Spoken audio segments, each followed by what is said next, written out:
saya kali ini untuk sebelumnya kita melakukan perkenalan terlebih dahulu. Ya. Tak kenal maka tak saya maka tak cinta. Jadi untuk dari itu kita alangkah lebih baiknya kita perkenalan dulu. Perkenalkan nama saya Reza Rendika. Di sini saya sebagai instruktur teknik kelas di kejuruan pengelasan. Untuk alamat tinggal saya dari Biasaka. Saya kerja di sini udah kurang lebih selama 2 tahun.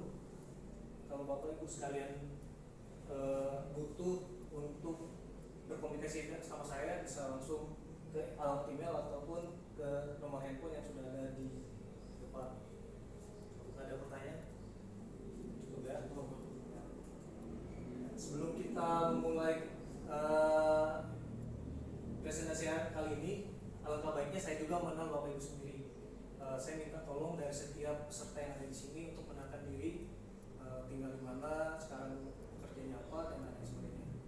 Mungkin boleh dari Mas yang paling baju, siapa namanya Mas? Assalamualaikum warahmatullahi wabarakatuh. Perkenalkan, nama saya Abdul Rasidin. Saya tinggal di Desa Wonorejo, Kecamatan Gedengrejo, Kabupaten Pringsewu. Saya bekerja di Pekon Wonorejo sebagai operator. Masih Mas. Terima kasih. Assalamualaikum warahmatullahi wabarakatuh. Abdul Rasidin. Panggilannya siapa Mas? Lava. Mas Lava, ya makasih Mas. Silakan Pak. Nama saya Nino Faryono, saya dari Desa Bumi Jaya. Pekerjaan saya sebagai operator desa. Terima kasih. Terima kasih. Mas ya.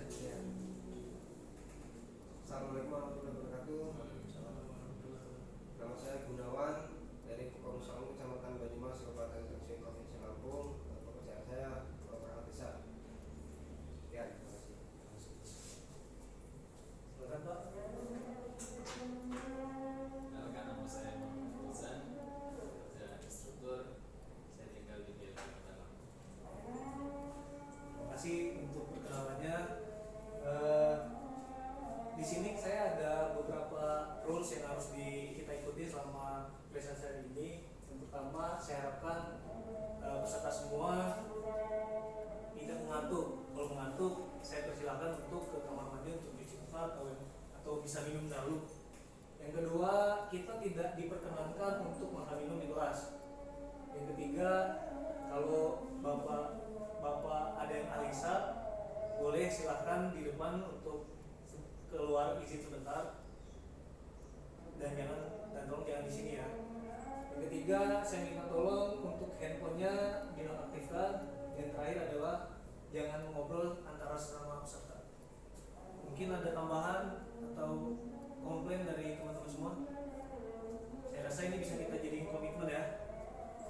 Ya. Di sini saya ada persepsi kenapa saya melakukan presentasi ini. Kenapa sih kita harus melakukan perawatan dalam menjaga peralatan yang ada di bengkel kita?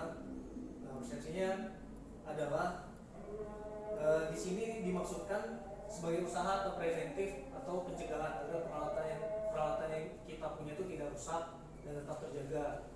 Juga dimaksudkan sebagai upaya untuk melakukan kalibrasi, pengaturan, penyetelan atau perbaikan peralatan yang sudah terlanjur rusak sehingga siap untuk dipergunakan lagi. Jadi kenapa saya ngambil ini? Kebanyakan kita juga suka tidak peduli sama alat-alat yang ada di bengkel. Jadinya ini sangat penting menurut saya. Dengan menjaga peralatan kita, nanti kedepannya kita bisa lebih lancar lagi dalam melakukan aktivitas kita selama masa pelatihan. Nah, di sini ada 2 macam barang. Barang itu ada yang habis, ada yang masih bisa digunakan. Karena di sini kita mempelajari adalah kelas presentasinya kelas GMAW 1G. Di sini berarti yang habis kita pakai itu adalah elektroda. Elektroda itu kan sekali pakai habis itu kita buang. Jadi itu tidak perlu adanya perawatan. Sedangkan untuk mesin las, kedok las, kabel N15, holder elektroda, terus sarung tangan kulit ataupun apron, itu kan masih bisa kita gunakan lagi. Nah, bagaimana kita caranya menggunakan barang-barang yang masih bisa kita gunakan lagi, itulah menjadi slide presentasi yang akan saya jelaskan pada saat ini. Nah, jadi di sini saya akan menjelaskan prosedur pengumpulan, penyortiran, dan pemeliharaan barang yang bisa kita pakai ulang.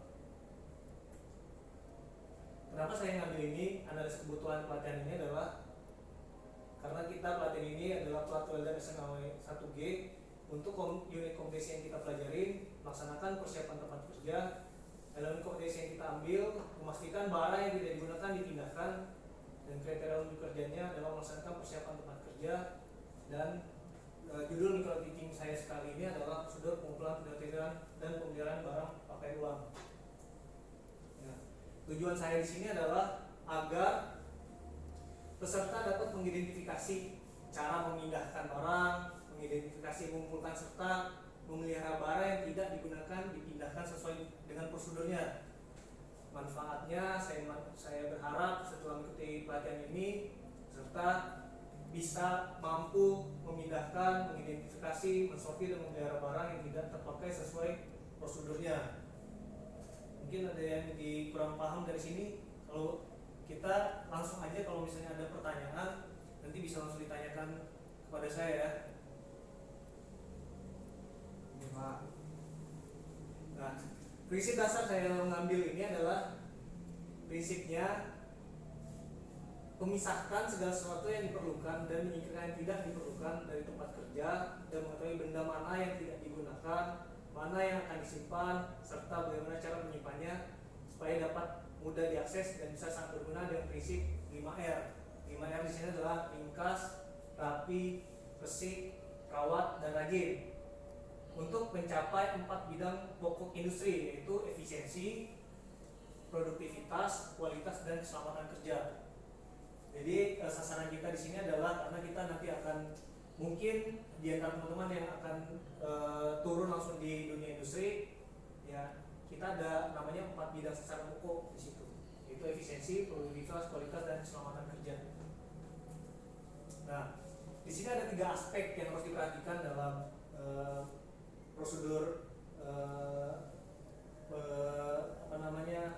prosedur yang harus kita perhatikan dalam penyortiran barang-barang yang bisa kita pakai lagi. Yang pertama adalah barang yang tidak terpakai itu harus dipindahkan. Gimana sih caranya memindahkan barang yang tidak terpakai itu?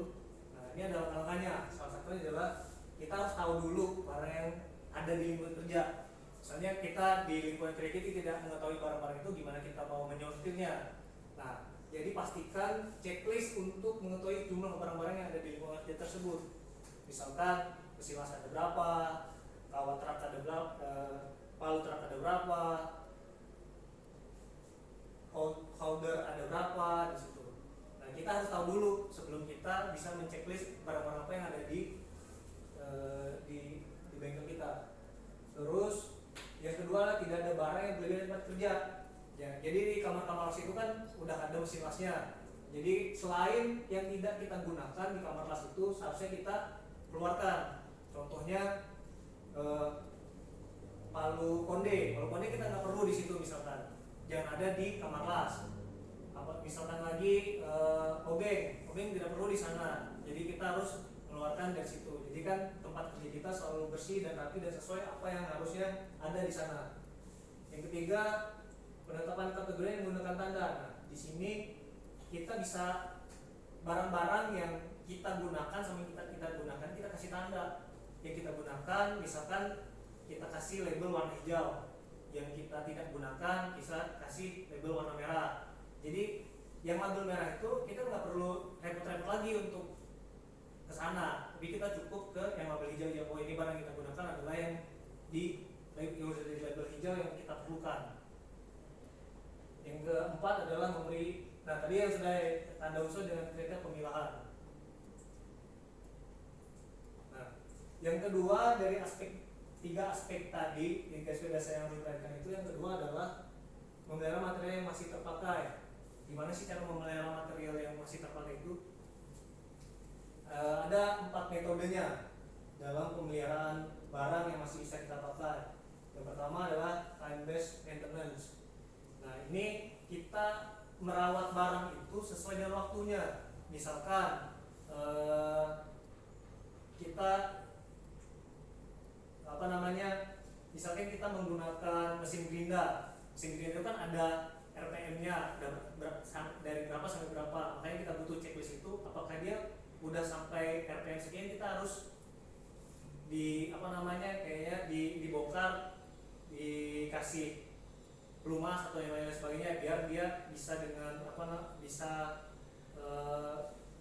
bisa berfungsi dengan baik. Nah, itu misalnya yang ada waktu pemeliharaannya. Yang kedua itu condition based maintenance. Nah, kalau ini kita tergantung kondisinya. Nah, misalkan kita lihat, ini slide-nya udah kita maintenance nih, harusnya kondisinya udah harus kita lakukan perawatan. Nah, itu kita nggak perlu lihat time base-nya, tapi berdasarkan kondisi. Yang ketiga itu breakdown maintenance. Nah, kalau ini yang udah rusak itu kita bongkar, apakah masih bisa diperbaiki apa enggak. Dan yang keempat itu reliability center. Ya, ini berdasarkan fungsi dan umur pakai peralatan tersebut. Jadi misalkan ada barang sesuai fungsinya itu udah habis umur pakainya, biasanya itu kalau masih bisa digunakan tapi dia tidak lama dari itu bisa sudah rusak. Jadi kalau untuk yang terakhir ini kita tidak perlu untuk merawatnya. Misalnya kita lihat batu seperti sudah selesai, ya udah kita sampai situ aja, tidak perlu kita lakukan perawatan. Ya, saya minta tolong teman-teman kalau misalnya terlalu cepat atau yang lain-lain sebagainya bisa kurang jelas, bisa ditanyakan kepada saya. Nah, yang ketiga itu dari aspek dasar itu untuk pemeliharaan barang yang terkait uang itu adalah kita cara mengidentifikasi, mengumpulkan, mensortir, memelihara material yang terpakai. Gimana sih caranya untuk mengidentifikasi barang-barang yang masih bisa kita pakai itu? Nah, di sini kita ada metodenya. Metodenya adalah dengan 5R. 5R itu R yang pertama adalah ringkas. Nah, di ringkas ini barang-barang yang terpakai dan tidak terpakai kan sudah kita pisahkan dan kita beri label tadi seperti yang sudah saya jelaskan sebelumnya, agar lebih ringkas kita dalam mengambilannya, penempatannya, dan tidak membuang waktu kita dalam pencariannya. Kita harus di sini di ringkas ini kita sudah memisah-misahkan barang-barang tersebut yang seharusnya kita gunakan, yang tidak kita gunakan, yang sudah kita labeling, ataupun layout yang harus kita tempatkan sesuai dengan barang-barang yang sudah kita sortir tadi.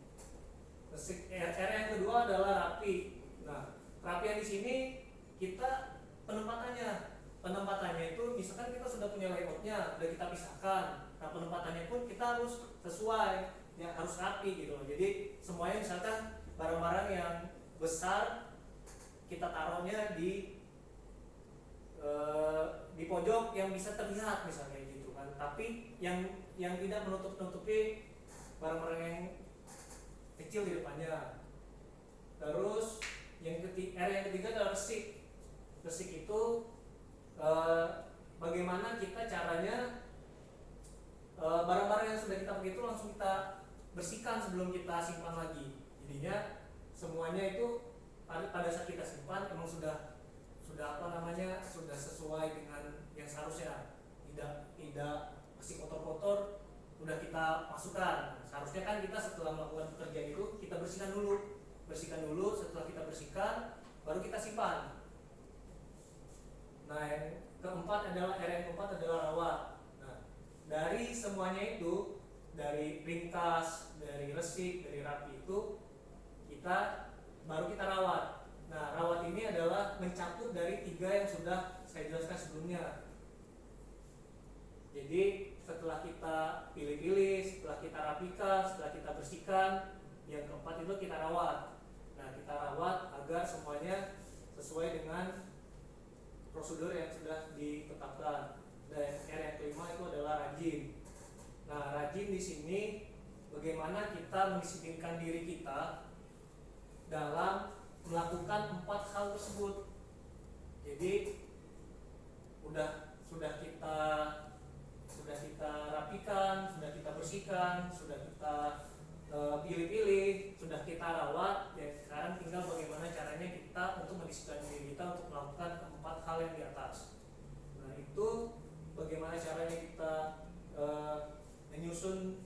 dan mensortir barang-barang yang masih bisa dipakai, ada 3 tahapan dasar yang tadi saya jelaskan di atas.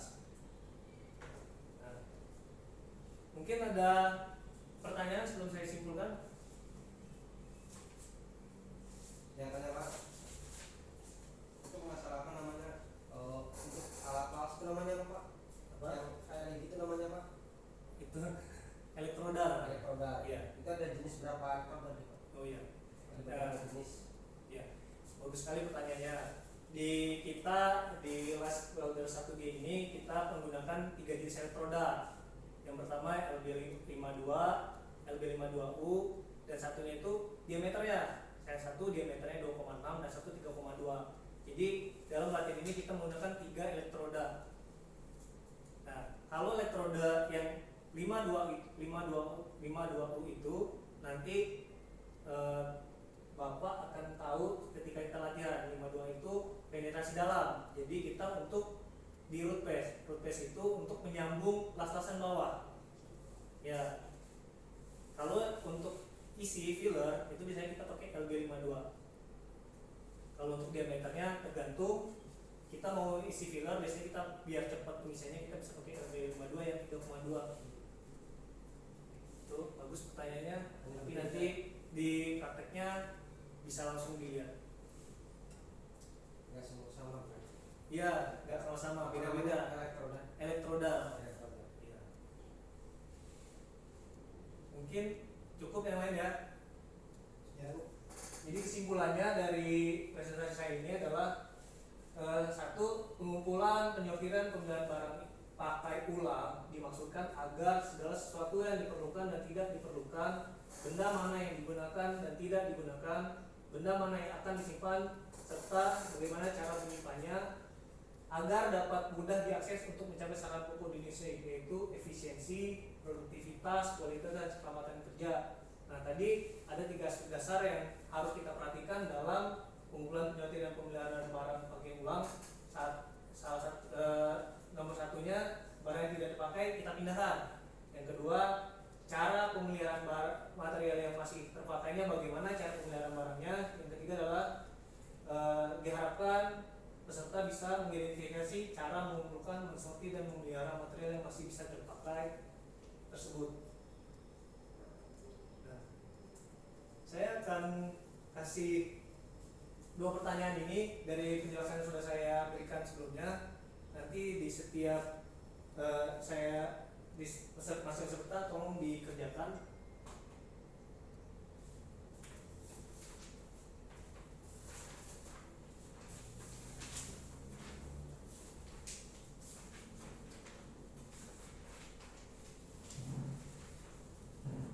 Evaluasi ini saya berikan waktu selama 5 menit untuk dikerjakan.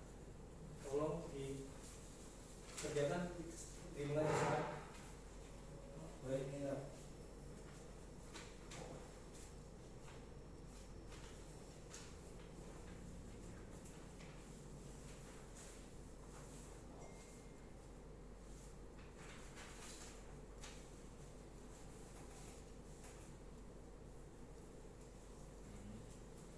Bila dan yang sudah selesai bisa langsung dikumpulkan ke Mas Gitu Pak. Mas Gunawan, nanti bisa dikasih ke saya ya.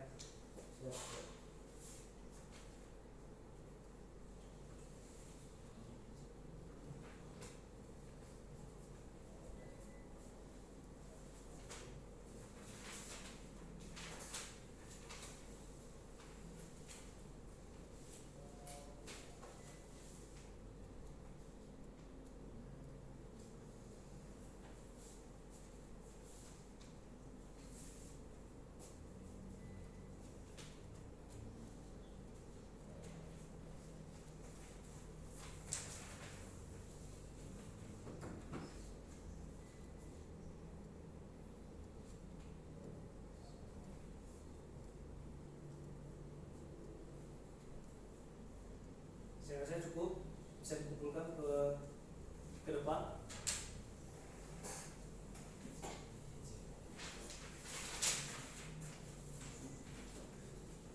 rangkuman dari berbagai sumber mengenai prosedur pengumpulan, penyortiran, pemilihan barang paling pulang.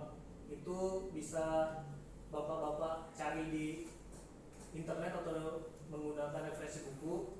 Nah, nanti tugasnya itu dibuat dalam soft copy dan dikumpulkan 3 hari setelah pertemuan ini. Siap. Ada pertanyaan? Cukup. Cukup jelas ya? Jelas.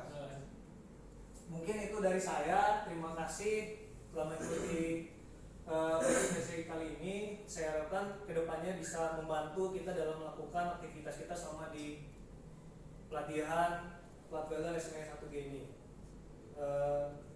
Sekian dari saya. Terima kasih. Assalamualaikum warahmatullahi wabarakatuh. Waalaikumsalam.